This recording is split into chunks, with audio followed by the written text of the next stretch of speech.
Hay un libro que lleva más de 2000 años en las manos de la humanidad. Lo han leído reyes, eruditos, campesinos y científicos. Pero lo que casi nadie ha hecho es detenerse en sus páginas para descifrar un mensaje oculto entre sus versículos. Un catálogo de plantas que podrían transformar tu salud de formas que la ciencia moderna apenas comienza a comprender. No se trata de fe ciega ni de misticismo vacío. Se trata de raíces, resinas, hojas y frutos que ya sanaban cuerpos antes de que existiera la primera farmacia del mundo. Hoy vas a descubrir las 20 plantas bíblicas más poderosas para tu bienestar, y te aseguro que lo que encuentres aquí cambiará tu forma de mirar tanto las Escrituras como tu propia despensa. Cuando lleguemos a la planta número 17, conocerás una raíz con forma humana que se usaba como anestésico en operaciones quirúrgicas hace más de 2000 años. Y en la número 20 descubrirás una resina sagrada cuyos compuestos, según estudios recientes, podrían reducir la inflamación cerebral en más de un 75%. ¿Estás preparado para abrir esta bóveda de conocimiento que estuvo frente a tus ojos todo este tiempo? Si sientes que este conocimiento no debería perderse, apoya este canal con un like y suscríbete a Naturaleza Oculta para seguir rescatando juntos los secretos que la naturaleza guardó durante siglos. Y número 1. El olivo. Había un árbol que los pueblos del Mediterráneo antiguo consideraban tan valioso que destruirlo durante una guerra era un acto de barbarie imperdonable. Los ejércitos podían arrasar ciudades enteras, pero tocar este árbol equivalía a maldecir a generaciones futuras. Su aceite era moneda, medicina y símbolo espiritual. Los sacerdotes lo usaban para ungir reyes.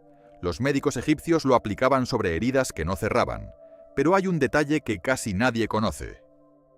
La palabra hebrea para Mesías, Mashiach, significa literalmente el ungido, y esa unción se realizaba con el aceite de esta planta. Hablamos del olivo. Marom, el árbol que aparece mencionado en la Biblia más de 200 veces. Desde el Génesis, cuando la paloma de Noé regresa con una rama de olivo en el pico como señal de que las aguas habían cedido, hasta las enseñanzas de Pablo en su carta a los romanos, donde usa el olivo como metáfora de la relación entre los pueblos. Lo que la ciencia moderna ha confirmado sobre el aceite de oliva virgen extra resulta extraordinario. Sus polifenoles, especialmente el oleocantal, tienen un efecto antiinflamatorio que investigadores han comparado con el ibuprofeno. Sus grasas monoinsaturadas contribuyen a la salud cardiovascular. Contiene antioxidantes que ayudan a combatir el estrés oxidativo celular. Y lo que se descubrió después lo cambió todo.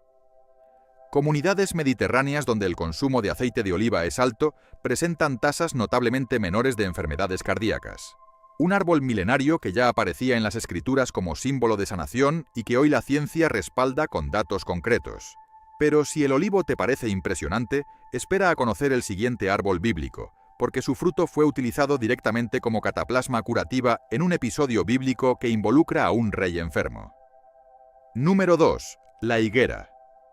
Existe un pasaje en el segundo libro de los Reyes que muy pocos recuerdan, y sin embargo contiene una de las prescripciones médicas más antiguas registradas en la historia.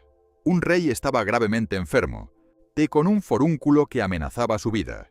El profeta Isaías no oró simplemente por su curación, dio una orden muy concreta, que aplicaran una cataplasma del fruto de un árbol directamente sobre la lesión.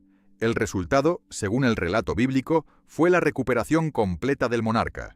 Esa prescripción médica registrada en las Escrituras involucraba a la higuera.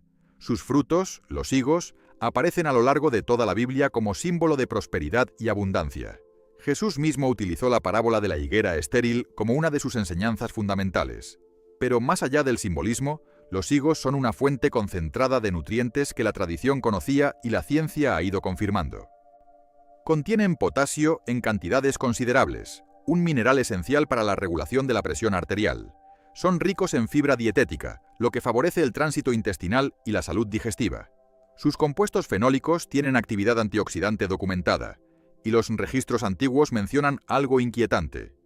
En las tablillas de arcilla encontradas en Nínive, que datan de civilizaciones anteriores al propio texto bíblico, ya se mencionaba el uso del higo como remedio para afecciones cutáneas y digestivas. Eso significa que la sabiduría sobre esta planta atravesó culturas y milenios antes de llegar a nosotros. Un dato simple pero revelador. Un solo higo seco puede contener más potasio por gramo que muchas frutas frescas modernas. Lo que viene después, sin embargo, esconde dentro de sí cientos de joyas diminutas que guardan un secreto todavía más sorprendente. Número 3. La granada. Los arqueólogos la encontraron grabada en monedas antiguas, tallada en los capiteles del Templo de Salomón y bordada en las vestiduras de los sumos sacerdotes hebreos. Ninguna otra fruta bíblica recibió tantos honores decorativos, y durante siglos nadie entendió exactamente por qué aquella civilización le concedió semejante estatus, hasta que la ciencia comenzó a abrir sus semillas. La granada es una de las 7 especies mencionadas en el Deuteronomio como bendiciones de la tierra prometida. En el Cantar de los Cantares aparece como metáfora de belleza y fertilidad, pero lo que realmente la distingue se encuentra dentro de esas pequeñas joyas rojas que contiene en su interior. Las punicalaginas, unos compuestos polifenólicos que casi ninguna otra fruta posee en esas concentraciones, han mostrado en estudios preliminares una capacidad antioxidante extraordinaria. Investigaciones sugieren que el zumo de granada podría mejorar el flujo sanguíneo y contribuir a reducir la acumulación de placa arterial. Sus antocianinas le otorgan propiedades antiinflamatorias que han llamado la atención de la comunidad científica. Y entonces apareció una pista olvidada. En la medicina tradicional de Oriente Medio, la corteza de la granada se utilizaba como antiparasitario, un uso que hoy se investiga con interés renovado.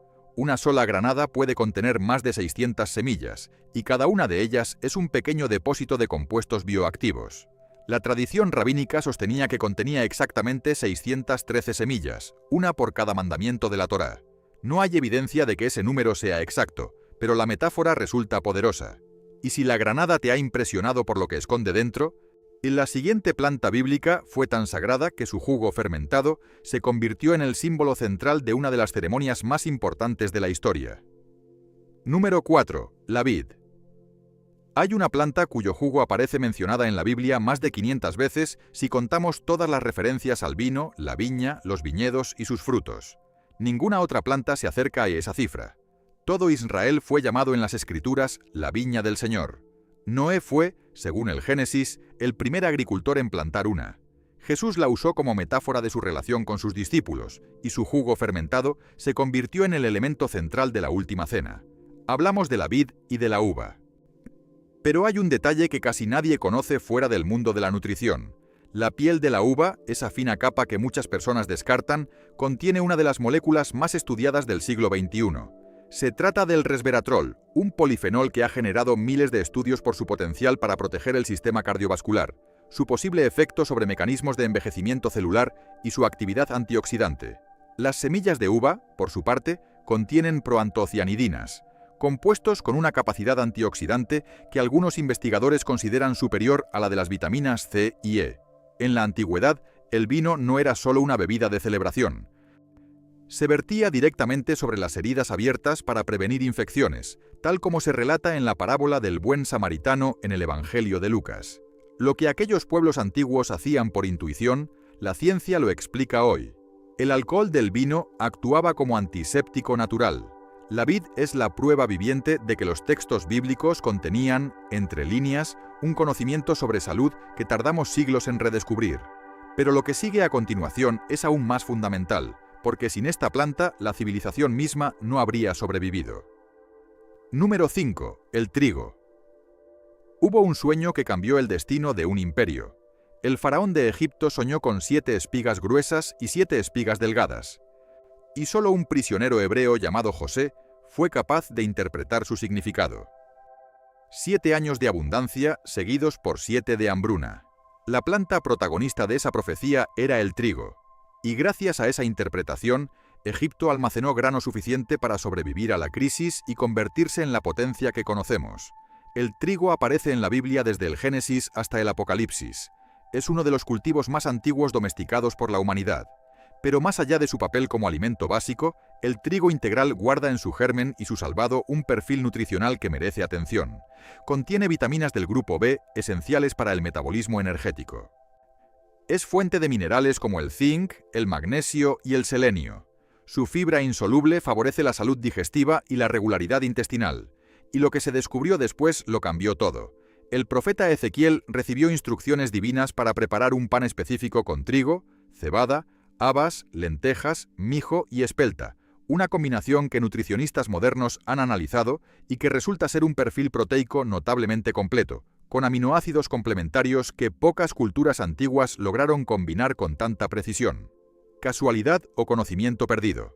Es difícil asegurarlo, pero el dato habla por sí mismo. Y hablando de ingredientes bíblicos que esconden más de lo que aparentan, la siguiente planta fue tan preciada que Moisés la incluyó personalmente en la fórmula del aceite sagrado de unción. Número 6. La canela. En el mundo antiguo existía una especia tan valiosa que su origen se mantenía en secreto. Los comerciantes fenicios y árabes inventaban historias fantásticas sobre su procedencia para evitar que otros la encontraran. Decían que crecía en lagos custodiados por serpientes aladas o en nidos de aves míticas que habitaban acantilados inaccesibles. Y funcionó. Durante siglos, su verdadero origen permaneció oculto. Esa especia era la canela, y la Biblia la menciona como uno de los ingredientes del aceite sagrado de unción que Dios ordenó preparar a Moisés, tal como se registra en el libro del Éxodo. Ubetón también aparece en el Cantar de los Cantares y en los Proverbios. Se estima que su uso documentado se remonta al menos al año 1500 antes de nuestra era en Egipto. Los registros antiguos mencionan algo inquietante. Los egipcios la usaban no solo como perfume y condimento, sino como parte del proceso de embalsamamiento, lo que sugiere que ya conocían sus propiedades conservantes y antimicrobianas. La ciencia moderna ha identificado en la canela compuestos como el cinamaldehído, responsable de su aroma característico y también de sus efectos biológicos. Diversos estudios sugieren que la canela podría contribuir a la regulación de los niveles de glucosa en sangre, y un hallazgo que ha generado gran interés en la investigación sobre metabolismo. También se le atribuyen propiedades antimicrobianas y antioxidantes. Una cucharadita de canela contiene más antioxidantes medidos por capacidad ORAC que muchas frutas frescas. Una especia que viajó miles de kilómetros envuelta en misterio y que hoy puedes tener en tu cocina. Pero prepárate, porque la siguiente planta bíblica fue tan apreciada por los antiguos israelitas que lloraron por ella cuando les fue arrebatada. Número 7. El ajo. Hay un versículo en el libro de los Números que revela algo sorprendente sobre la psicología de un pueblo entero. Los israelitas, después de ser liberados de la esclavitud en Egipto y mientras caminaban por el desierto, no se quejaron de la falta de oro ni de ropas finas. Se quejaron de la comida. Y entre los alimentos que añoraban con desesperación, mencionaron explícitamente uno que hoy encontramos en cualquier cocina del mundo. Ese alimento era el ajo. En Números 11:5, los israelitas recuerdan con nostalgia los ajos que comían gratuitamente en Egipto, junto con los pepinos, los melones, los puerros y las cebollas. Pero lo que convierte al ajo en un caso especial entre las plantas bíblicas es que su reputación medicinal ha sobrevivido prácticamente intacta durante más de 4000 años. Los egipcios lo daban a los constructores de las pirámides, posiblemente para mantener su resistencia y prevenir enfermedades. Los hebreos lo usaban como estimulante y para combatir parásitos. La ciencia moderna ha identificado en el ajo la alicina, un compuesto que se libera al triturar el diente y que es responsable de buena parte de sus propiedades biológicas. Estudios sugieren que el consumo regular de ajo podría contribuir a mantener niveles saludables de presión arterial y colesterol. Se le reconocen propiedades antimicrobianas que fueron utilizadas incluso durante las guerras mundiales, cuando escaseaban los antibióticos. Pero hay un detalle que casi nadie conoce. Para aprovechar al máximo la alicina, conviene triturar el ajo y esperar unos minutos antes de cocinarlo, ya que el calor inmediato puede desactivar las enzimas que generan ese compuesto. Un consejo que los antiguos no tenían, pero que la ciencia nos regala hoy. Y lo que viene después es una planta que no solo fue mencionada como medicina en las Escrituras, sino que estuvo presente en el momento más trascendental de toda la narrativa bíblica. Número 8. El hisopo. Una esponja empapada en vinagre fue el último gesto que recibió Jesús de Nazaret antes de pronunciar sus últimas palabras en la cruz. Pero hay un detalle que la mayoría pasa por alto al leer ese pasaje del Evangelio de Juan. La esponja no fue sostenida con un palo cualquiera. Fue ensartada en el tallo de una planta muy específica. Una planta que ya había sido protagonista en otro momento crucial de la historia bíblica. Cuando los israelitas marcaron los umbrales de sus puertas con sangre de cordero la noche del Éxodo para que el ángel destructor pasara de largo, el instrumento que Dios les indicó usar como pincel fue un manojo de esa misma planta. El rey David clamó en el Salmo 51, «Purifícame con hisopo y seré limpio». Esa planta purificadora era el hisopo. Se dice que Salomón, uno de los mayores naturalistas bíblicos, estudió el hisopo. Pertenece a la familia de la menta y desde la antigüedad preclásica se reconocían sus propiedades medicinales. Lo que la ciencia ha confirmado sobre el hisopo resulta coherente con su uso ancestral. Contiene marrubíina, un principio amargo con propiedades expectorantes y antitusivas. Su aceite esencial posee componentes antisépticos. Se ha utilizado tradicionalmente como descongestionante pulmonar en casos de bronquitis, exceso de mucosidad y tos. También tiene propiedades digestivas y carminativas que ayudan a aliviar gases y molestias estomacales. Y entonces apareció una pista olvidada. Ya Dioscórides, el gran médico griego del siglo I, describía el hisopo como una planta muy conocida y recomendada para afecciones respiratorias, exactamente el mismo uso que le daban los hebreos siglos antes. Una planta que estuvo en los momentos más sagrados y más dramáticos de las Escrituras, y cuyas propiedades han resistido el escrutinio del tiempo. La siguiente planta, sin embargo, aparece en una enseñanza de Jesús donde la mencionó como algo que los fariseos diezmaban con extremo cuidado, sin sospechar todo lo que la ciencia descubriría sobre ella. Número 9. El comino. Jesús pronunció una de sus críticas más afiladas usando 3 plantas como ejemplo. Acusó a los fariseos de pagar el diezmo del eneldo, la menta y una tercera especia, mientras descuidaban los asuntos más importantes de la ley, la justicia, la misericordia y la fe. Esa tercera especia, mencionada en el Evangelio de Mateo, era el comino, y el hecho de que fuera objeto de diezmo revela algo crucial. En aquella época, el comino tenía un valor económico tan alto que se tributaba con él como si fuera moneda. Pero su valor no era solo económico. Si este viaje por la sabiduría natural de las Escrituras está resonando contigo, déjanos un like y comparte este vídeo para que más personas puedan redescubrir estos secretos. Tu apoyo hace posible que sigamos investigando. El comino se menciona también en el libro de Isaías, donde el profeta describe con detalle las técnicas agrícolas para su cultivo y cosecha, demostrando que los antiguos israelitas conocían perfectamente el manejo de esta planta. Lo que la ciencia ha revelado sobre el comino es notable. Contiene timoquinona, un compuesto al que se le atribuyen propiedades antiinflamatorias, antioxidantes y posiblemente protectoras del hígado. En la medicina tradicional de Oriente Medio se ha utilizado durante milenios para aliviar problemas digestivos. Y estudios modernos sugieren que podría estimular la secreción de enzimas digestivas. Investigaciones recientes están explorando su potencial efecto sobre los niveles de colesterol y glucosa en sangre.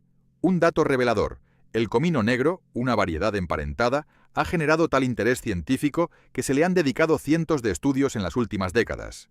Los profetas bíblicos describían su cultivo con una precisión que hoy los agrónomos reconocen como técnicamente correcta.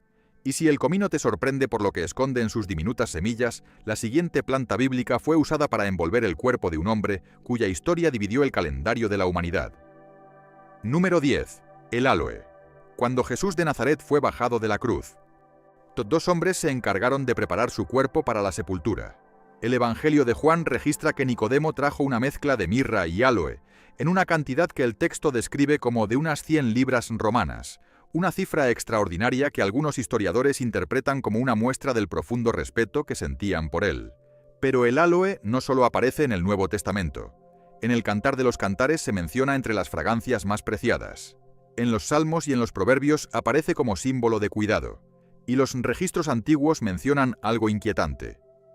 El papiro Ebers, uno de los tratados médicos más antiguos del mundo, que data del Egipto de hace 3500 años, ya describía el uso del áloe para tratar quemaduras, infecciones y problemas de la piel.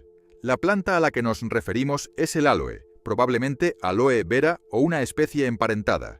Su gel transparente contiene polisacáridos como el acemanano, al que se le atribuyen propiedades hidratantes, calmantes y regeneradoras de la piel. Se utiliza ampliamente en dermatología moderna para quemaduras leves, irritaciones cutáneas y como hidratante natural. Su uso como laxante suave también tiene una larga tradición documentada. Algunas investigaciones sugieren que ciertos compuestos del áloe podrían tener efectos antiinflamatorios y contribuir a la cicatrización de heridas. Lo fascinante es que una planta que se usó para honrar al personaje central del Nuevo Testamento sigue siendo hoy uno de los ingredientes más presentes en la industria cosmética y dermatológica mundial. Y si el áloe te parece un caso extraordinario, espera a conocer la próxima planta bíblica, porque su valor en el mundo antiguo llegó a superar al del oro. Número 11. El azafrán.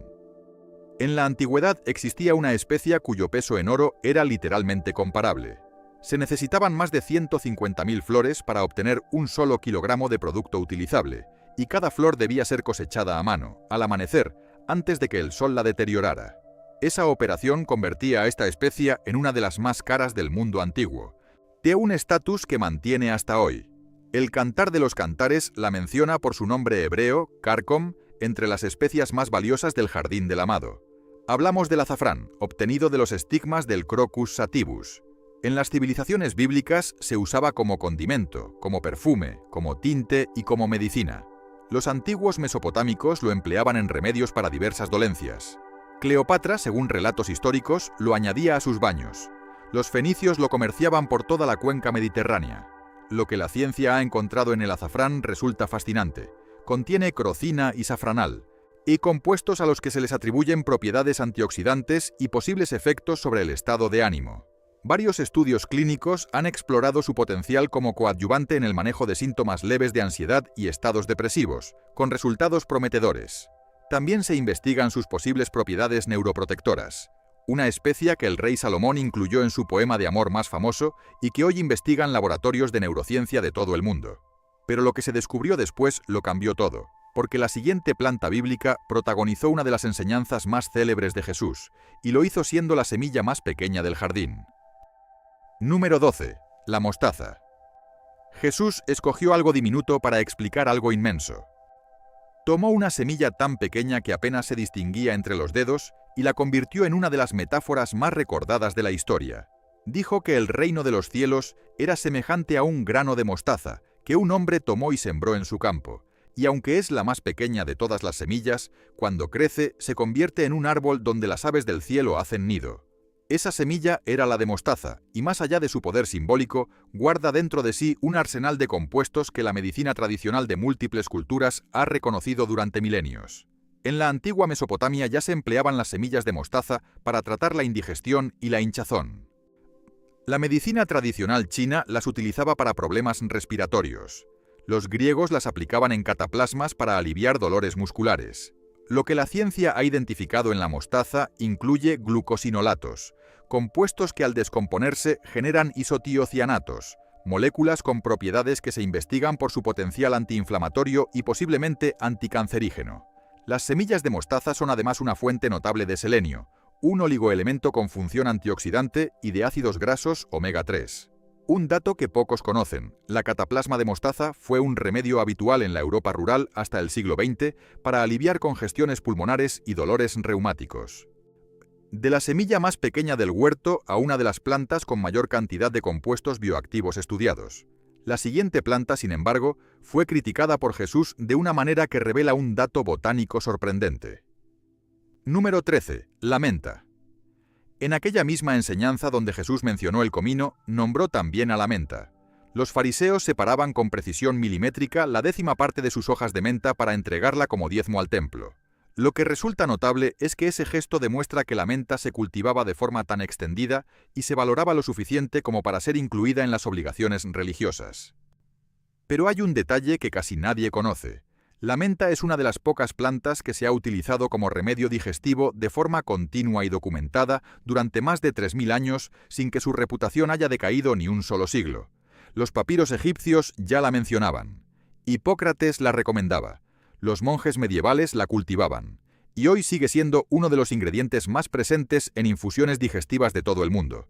El compuesto principal responsable de sus efectos es el mentol, que tiene propiedades antiespasmódicas sobre la musculatura lisa del tracto digestivo. Estudios clínicos han evaluado el aceite esencial de menta piperita en cápsulas con cubierta entérica para el alivio de los síntomas del síndrome del intestino irritable, con resultados que la comunidad científica considera relevantes. También se le atribuyen propiedades analgésicas tópicas. La sensación de frescor que produce el mentol sobre la piel activa receptores que pueden modular la percepción del dolor. Una planta tan común que la damos por sentada, tan antigua que ya tributaban con ella en tiempos de Jesús, y tan eficaz que la ciencia no ha dejado de estudiarla. Pero la siguiente planta bíblica esconde algo aún más inesperado, porque su nombre aparece en una enseñanza donde Jesús la mencionó junto a la menta y el comino. Número 14. El eneldo. Completando la tríada de plantas que Jesús mencionó en su crítica a los fariseos, aparece una hierba aromática que muchos lectores modernos pasan por alto porque la confunden con un simple condimento de cocina. Pero en el mundo antiguo, el eneldo era mucho más que eso. Los gladiadores romanos se frotaban con aceite de eneldo antes de la arena, creyendo que les otorgaba vigor. Los egipcios lo usaban para calmar dolores de cabeza. Hablamos del eneldo, mencionado en el Evangelio de Mateo como parte de los productos sometidos al diezmo fariseo. Lo que la ciencia ha encontrado en el eneldo confirma que aquellas culturas antiguas intuían propiedades reales. Su aceite esencial contiene carbona y limoneno, compuestos con actividad antimicrobiana y antiespasmódica documentada. Tradicionalmente se ha utilizado para calmar cólicos infantiles y malestares digestivos, un uso que sobrevive en la fitoterapia actual. Algunos estudios preliminares sugieren que ciertos compuestos del eneldo podrían tener efectos sobre la regulación del colesterol. Los registros antiguos mencionan algo inquietante. En el Talmud, el Tratado de la Ley Oral Judía, el eneldo aparece descrito con instrucciones precisas sobre qué partes de la planta estaban sujetas al diezmo, las semillas, los tallos y la planta misma, lo que indica que cada parte tenía un valor reconocido. No una hierba que cruzó el umbral de lo sagrado y lo medicinal en una sola mención bíblica. Y si el eneldo completa un trío sorprendente, la siguiente planta bíblica formaba parte de la dieta de supervivencia más exigente que las escrituras registran. Número 15. La cebada. Hubo un momento en la Biblia en que un solo alimento se convirtió en el protagonista de un milagro. Cuando Jesús multiplicó los panes para alimentar a 5.000 personas, el Evangelio de Juan especifica un detalle que los otros evangelistas omiten. Los panes eran de cebada, no de trigo, que era el cereal de los ricos. Eran de cebada, el grano de los pobres, el alimento de los humildes. Y ese detalle no es menor, porque revela algo profundo sobre la alimentación en tiempos bíblicos. La cebada era el cereal más accesible y extendido en Palestina. Maduraba antes que el trigo, resistía mejor los suelos pobres y el clima seco y constituía la base alimentaria de la población común. Aparece en el libro de Ruth, en la historia de los jueces y en las ofrendas del templo. Pero hay un detalle que casi nadie conoce. La cebada contiene betaglucanos, un tipo de fibra soluble que ha demostrado en estudios clínicos la capacidad de contribuir a la reducción de los niveles de colesterol en sangre. Este hallazgo es tan robusto que ha llevado a las autoridades sanitarias de varios países a autorizar declaraciones de propiedades saludables para los productos que contienen cantidades significativas de betaglucanos de cebada. También es fuente de minerales como el cromo, que participa en el metabolismo de los carbohidratos, y de antioxidantes como los tocotrienoles. El pan de los pobres en tiempos bíblicos resulta ser, a la luz de la ciencia moderna, un alimento con propiedades que muchos cereales de moda no igualan. Y si la cebada te parece un descubrimiento inesperado, la siguiente planta fue tan costosa que se derramó sobre los pies de Jesús en un acto que escandalizó a todos los presentes. Y número 16. El nardo. Una mujer entró en una casa donde Jesús estaba cenando, rompió un frasco de alabastro y derramó su contenido sobre su cabeza, según el relato de Marcos, o sobre sus pies, según Juan. Los discípulos se indignaron. Judas protestó diciendo que aquel perfume podría haberse vendido por 300 denarios, el equivalente al salario de casi un año de trabajo para un obrero común. El contenido de aquel frasco era aceite de nardo puro, y su precio revelaba que estamos ante una de las sustancias más valiosas del mundo antiguo.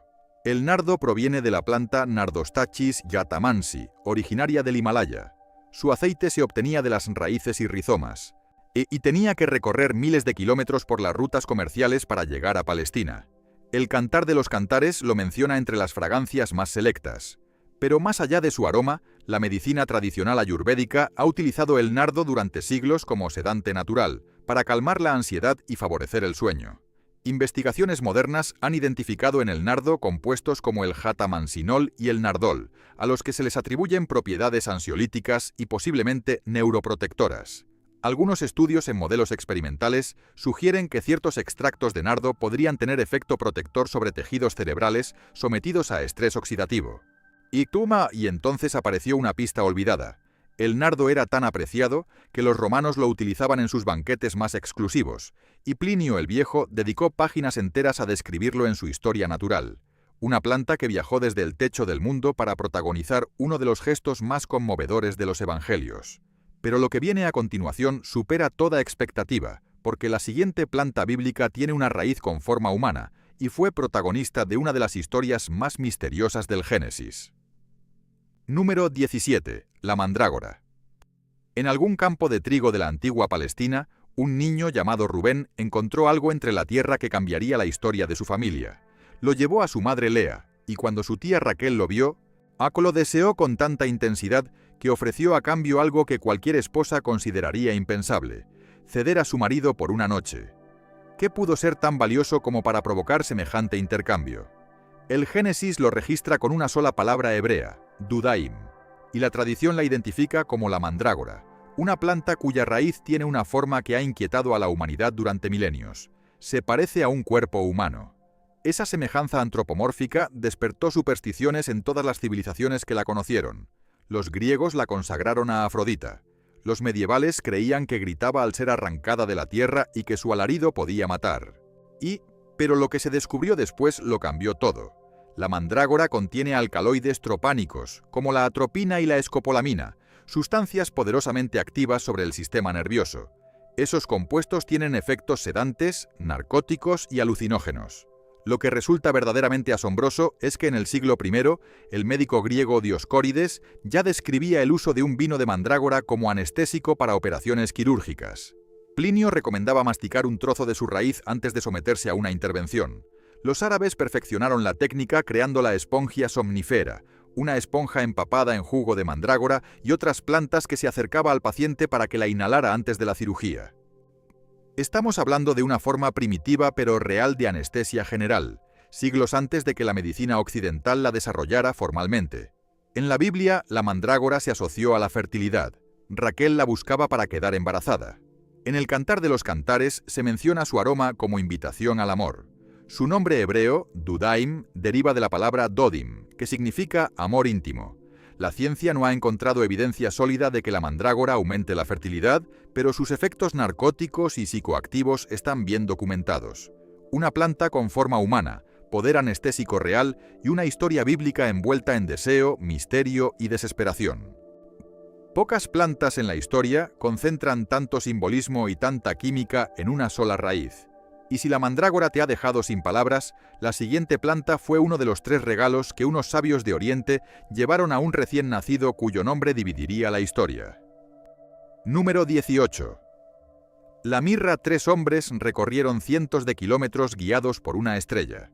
Cuando finalmente encontraron al niño que buscaban, le ofrecieron 3 regalos: oro, incienso y una resina aromática cuyo valor en el mundo antiguo rivalizaba con ambos. Esa resina era la mirra, y su presencia en aquel momento no fue casual. La tradición sostiene que el oro representaba la realeza del niño, el incienso su divinidad y la mirra su humanidad, porque la mirra estaba asociada tanto al nacimiento como a la muerte. En el Imperio Romano se utilizaba mezclada con vino como anestésico para los moribundos y los condenados a muerte. En el Evangelio de Marcos se relata que a Jesús le ofrecieron vino mezclado con mirra mientras estaba en la cruz, posiblemente como un gesto para aliviar su dolor, aunque él lo rechazó. La mirra se obtiene de la resina del árbol Commiphora mirra, que crece en las regiones áridas de África Oriental y la península arábiga. Para extraerla se realizan incisiones en la corteza y se deja que la savia se seque formando lágrimas de color ámbar oscuro con un sabor amargo característico. Los egipcios la usaban para embalsamar a los faraones, y lo que demuestra que ya conocían sus extraordinarias propiedades conservantes y antisépticas. En el libro del Éxodo, Dios ordena a Moisés incluir la mirra como primer ingrediente del aceite sagrado de unción. Lo que la ciencia moderna ha confirmado sobre la mirra es coherente con ese uso milenario. Posee propiedades antiinflamatorias, antimicrobianas y antioxidantes documentadas. Se considera uno de los cicatrizantes más potentes de origen vegetal. Se utiliza en odontología natural para tratar aftas, gingivitis e inflamaciones bucales. Sus compuestos terpenoides han mostrado en estudios preliminares actividad contra ciertos patógenos resistentes. Una resina que estuvo en el pesebre y en la cruz, en los palacios de los faraones y en las heridas de los soldados. Pocos materiales naturales han tenido una presencia tan constante en la historia de la salud humana. Pero la siguiente planta bíblica tiene una historia que involucra a un profeta furioso, un gusano y una lección divina sobre la compasión. Número 19. El ricino. Hay un episodio bíblico que muchos recuerdan por el pez gigante, pero casi nadie recuerda por la planta. Jonás, después de predicar en Nínive, se sentó al este de la ciudad a esperar, furioso porque Dios había perdonado a sus habitantes. Entonces el Señor hizo crecer una planta que le dio sombra y alivió su malestar. Jonás se alegró enormemente por aquella planta. Pero al día siguiente, Dios envió un gusano que la destruyó, y cuando el sol golpeó la cabeza del profeta, éste deseó morirse. La planta del episodio de Jonás ha sido identificada por muchos estudiosos como el ricino, conocido en hebreo como kikayón. El ricino es una planta de crecimiento extraordinariamente rápido, capaz de alcanzar varios metros de altura en pocas semanas, lo que encaja con la descripción bíblica de una planta que creció en una sola noche para darle sombra. Pero hay un detalle que casi nadie conoce. De las semillas del ricino se extrae el aceite de ricino, uno de los productos vegetales con mayor cantidad de usos documentados en la historia. Los egipcios lo usaban como combustible para lámparas, como laxante y como ungüento. En la medicina tradicional se ha empleado como purgante suave. La ciencia ha identificado que el aceite de ricino contiene ácido ricinoleico, un ácido graso poco frecuente que le confiere propiedades antiinflamatorias y humectantes. Se utiliza en dermatología para hidratar la piel y fortalecer el cabello. En la industria farmacéutica moderna sirve como excipiente y componente de recubrimientos para medicamentos. Los registros antiguos mencionan algo inquietante. La semilla del ricino, si se ingiere entera, puede ser extremadamente tóxica debido a la ricina que contiene, una de las sustancias más venenosas del mundo natural. Sin embargo, el aceite extraído mediante presión en frío no contiene ricina y es seguro para uso externo y en dosis controladas interno. Una planta que fue instrumento de una lección divina sobre compasión y que esconde en su interior tanto un remedio ancestral como una de las toxinas más potentes conocidas. Y ahora, finalmente, llegamos a la última planta de esta lista, y te aseguro que la he reservado para el final porque lo que la ciencia ha descubierto sobre ella en las últimas décadas es sencillamente extraordinario. Número 20. El incienso. Cuando aquellos sabios de Oriente abrieron sus cofres ante el niño de Belén, junto al oro y la mirra depositaron algo que no era un metal precioso ni una goma aromática cualquiera. Era la resina de un árbol que crecía en las montañas más inaccesibles de Arabia e India, un árbol cuyos recolectores guardaban el secreto de sus ubicaciones con celo absoluto. Esa resina, al quemarse, producía un humo que ascendía en espirales densas y fragantes, y que durante milenios fue considerado el medio más directo de comunicación entre los humanos y lo divino. El incienso, obtenido del árbol boswellia, no solo fue uno de los 3 regalos de los Reyes Magos, fue un componente fundamental del Ketoret, la mezcla de incienso sagrado que se quemaba en el Templo de Jerusalén según las instrucciones del libro del Éxodo. Su uso estaba tan estrictamente regulado que fabricar esa misma fórmula para uso personal estaba prohibido bajo pena severísima. Pero lo que se descubrió después lo cambió todo. Los ácidos boswellicos, los compuestos activos principales de la resina de Boswellia, han generado un interés científico que no deja de crecer. Investigaciones sugieren que estos ácidos son potentes inhibidores de moléculas proinflamatorias, con un mecanismo comparable al de los antiinflamatorios no esteroideos, pero con un perfil de efectos secundarios menor. Estudios clínicos han evaluado extractos de Boswellia en pacientes con artritis reumatoide, observando mejoras en síntomas como el dolor articular y la rigidez. En enfermedades inflamatorias intestinales como la colitis ulcerosa y la enfermedad de Crohn, también se han reportado efectos positivos. Investigaciones sobre su efecto en el asma sugieren que podría mejorar la función pulmonar y reducir la necesidad de inhaladores. Y el dato más impactante: estudios realizados en pacientes sometidos a radioterapia cerebral mostraron que aquellos que recibieron extractos de Boswellia experimentaron reducciones de la inflamación cerebral superiores al 75% en un porcentaje significativamente mayor que el grupo de control. Pero quizás el descubrimiento más inesperado tiene que ver con el cerebro. Investigaciones han sugerido que ciertos compuestos del incienso podrían activar canales iónicos cerebrales relacionados con el alivio de la ansiedad y la depresión, lo que explicaría científicamente por qué durante milenios el humo del incienso se utilizó en ceremonias religiosas y prácticas de meditación para inducir estados de calma y conexión espiritual. Una resina que se quemaba en el Templo de Salomón y que hoy se estudia en laboratorios de neurociencia. Un regalo que los Reyes Magos consideraron digno de un rey y que la ciencia moderna está revelando como uno de los antiinflamatorios naturales más prometedores del mundo. Y se calcula que existen unas 40 variedades de Boswellia, pero solo 4 producen incienso medicinal, siendo la Boswellia serrata la más estudiada. Los árboles producen la resina como mecanismo de defensa natural cuando se les practica una incisión en la corteza, y esa sustancia que el árbol genera para curarse a sí mismo resulta ser una de las claves más poderosas para curar también al ser humano. 20 plantas. 20 nombres escritos en un libro que ha sobrevivido a imperios, guerras y siglos de olvido. Lo que acabas de descubrir no es solo una lista de remedios naturales. Es un mapa de conocimiento ancestral que conecta a los profetas con los laboratorios y a la fe de los antiguos con la evidencia que hoy la confirma. Cada raíz, cada resina, cada hoja que hemos recorrido es un recordatorio de que la naturaleza habló primero, y tardamos milenios en aprender a escucharla. Este conocimiento merece ser compartido y preservado. Si este video ha abierto tus ojos a la sabiduría que la naturaleza guardó en las páginas más antiguas de la historia, dale like, suscríbete a Naturaleza Oculta y activa la campana para no perderte ninguna revelación futura.